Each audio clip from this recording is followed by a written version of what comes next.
In the nightcap or in the night window, you'll have Colorado and Nebraska going on at the same time as Tennessee and NC State. We didn't spend a lot of time talking about the Wolfpack and that the opener against Western Carolina, though clearly a lot that you would want to have go differently in terms of the way that you start. For Tennessee, the start was incredible. Yeah. Tom, where do you think this one's decided? Does NC State have enough to score, like to keep up with Tennessee? Because I know it was against Chattanooga, all right, and that is going to be the thing you throw back when we talk about what Tennessee did last week on offense. But the throws Nico was making in that game, I don't care who you were against, they were perfect throws. Like, he was doing his job. He was looking guys off. He was making sure the linebackers couldn't get depth on certain routes, so it would open the windows for his guy coming across. On his deep balls, he was placing the ball perfectly. The receiver did not have to break stride. Yes, he was open, but he still put it in the perfect spot. Like, he looked incredible. And he looked like a quarterback that a lot of college defenses don't see very often. And he's able to do it with his arm, and he's able to do it with his legs. Like, if you get him in the pocket, he can escape because he's quick, but he's also big. Like, I know he's skinny and people use that against him, but he's taller and he weighs more than Jaden Daniels did. And Jaden Daniels didn't really seem to have much trouble in the pocket last year. So, like, I don't know if the Wolfpack have enough to really maintain this. And on the flip side, obviously I'm fangirling over Nico and everything that he did, but that run game still looked really good too. And again, it was against Chattanooga. It's just, this offense is really difficult to prepare for, or it's not difficult to prepare for, it's just difficult to stop. It's actually kind of easy to prepare for because it's not exactly the most complicated thing you're going to see. But they're just so good and adept at doing everything that they want to do. You kind of have to pick your poison. Like, if you're selling out to try to stop Nico in that passing attack, they are going to gash you on the ground all day. If you're trying to stop the run, Nico's going to kill you with his arm. You have to kind of pick your poison there. So NC State's going to give up points. Tennessee is going to score. How confident are you that that Wolfpack offense will be able to keep up? Because based on what I saw last week, like, they weren't terrible. They got off to a really slow start, and I feel like they maybe kind of picked things up late. But if you get off to a slow start, or you just kind of screw up against Tennessee, who, by the way, still also has a pretty damn good defense, you can't play from behind against this team. You are going to gas yourself out on defense, and it's just going to get worse and worse and worse over 60 minutes. Has Tony Gibson faced this? Ooh, like stylistically. Yeah, I was thinking about this last night, and I forgot to look it up before the show. So he was at West Virginia. So that's 2001 to 2007. Faced it in practice, didn't he? Art, He was with Dana. Art was not running that stuff at Baylor yet, right? By 07? Mm-hmm. No. When he was at West Virginia from 13 to 18, he would have seen it. Right. It's interesting. So a lot of these guys that run this Tennessee system don't love facing like some of this 3-down stuff. If you look at who Mississippi State hired, they're kind of running or trying to run some of that 3-2 Iowa State stuff. NC State does not run that. They run like a 3-3 stack. It's a different 3-down defense, and they create a lot of confusion. We're, three of us on the show are ACC boys, so we watch a lot of NC State, and they come from all different angles, and a lot of it is confusing to the offense. I am really curious how NC State handles this, because it is a lot harder to send some of those corner blitzes if you're all the way out to the sideline. You may just never get there. NC State, traditionally, when teams get them out of their stacks, because they play that 3-3 stack, that's when you start to get them. When they maintain the integrity of their stacks, they're really hard to beat, and they're really, really well coached. I don't know that NC State has the same level of player on this year's defense that it did last year. I in my notes, I just look back before we do these game breakdowns.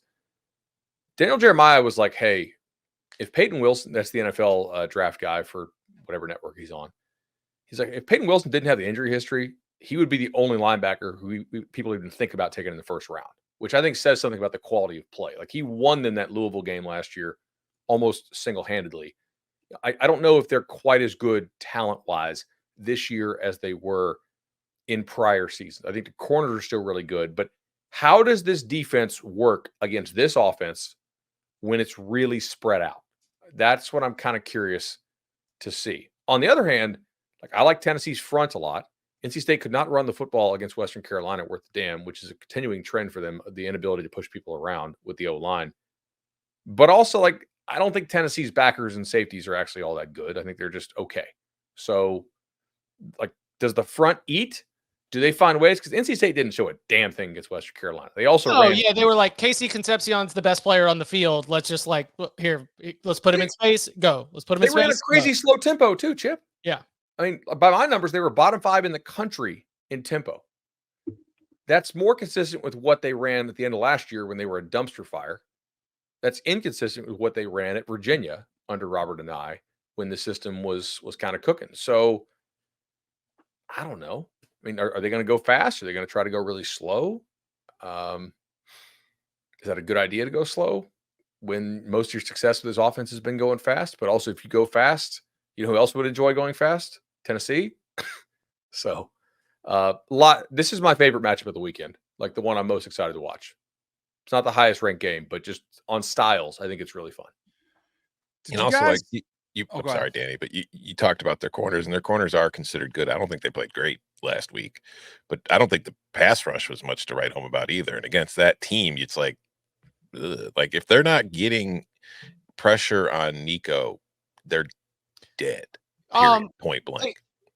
Middle linebacker got ejected for targeting in like the midway through the first quarter, and I want to say he like dropped an interception like 2 plays before that. I mean, it was the whole first half was like your comedy of errors. Like everything that could go wrong did go. What's that, Murphy's Law or whatever? Mm-hmm. Like I mean, it was setting up for something poor, and then they were like came out in the second half and said, "Okay, this is not happening tonight," and then they were able to do it. All right, sorry, Danny. Which is like the best part about it. Like that's where you kind of can give an excuse because it looks like, maybe you came out flat, had a couple things go your way. I was actually watching the Michigan Fresno State game this morning, kind of trying to get a beat on how bad was that for them. As far as how they like, if it's a shootout, I mean, it's Tennessee's game, right? I mean, clearly they have all the edge there. And what scares you is that I do think NC State has to run the football to be able, and I think they do go slow. I think they try to tempo this game. I went back because I was trying to look at like a game plan that could be somewhat similar. And when the stand on business game, when Mizzou took it to Tennessee, I mean, Cody Schrader was the Mr. Everything, ran for 200. Granted it was Joe Milton, but they almost doubled him in time of possession. Was it just me? I don't remember Grayson McCall's arm being as noodleish as it looked in the first game. It did not look great. He's never been a deep ball arm talent passer. He won't play in the league. No, I know that. It just looked I don't think he's going to make a roster. I don't think he can throw well enough to be a practice squad guy. Right. As far as like just arm strength, it's lollipopish. Yeah, that was I thought was a little bit concerning for what I saw. And now some of that too, like it can get exposed even worse if you're not that confident in where you're throwing the football in a new system. Like with new players around you, trusting that anticipation. And is that going to get better against Tennessee? I don't think so. That's why I think if NC State wants to hang in this game, they've got to be able to run the football. All right. So Tony Gibson against the Baylor offense. When did Bryles leave? 13. That was his last year? No, it was later.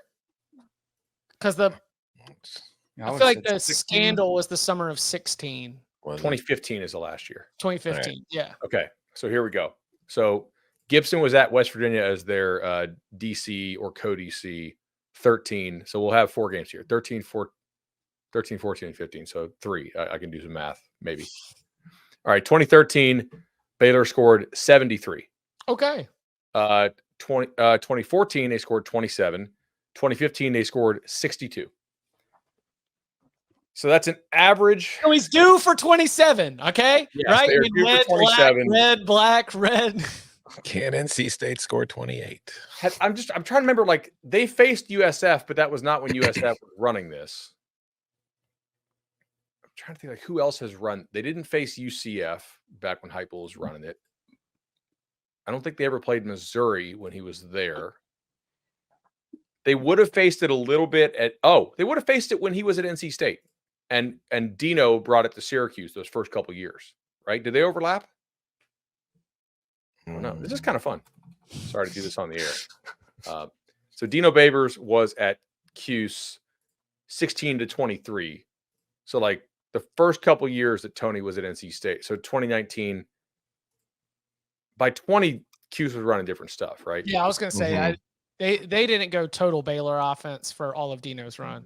Yeah, so like just the 2019 NC State Cuse game, it was 16 to 10. NC State got 8 sacks. That was the year Cuse had no offensive line, and Tommy DeVito just got destroyed. Okay. So what we've learned is we have no idea what to make of any of this today. So in conclusion, they're going to score 27 or they're going to score 73, and we really don't know which one. This is what you come for on the Cover 3 podcast.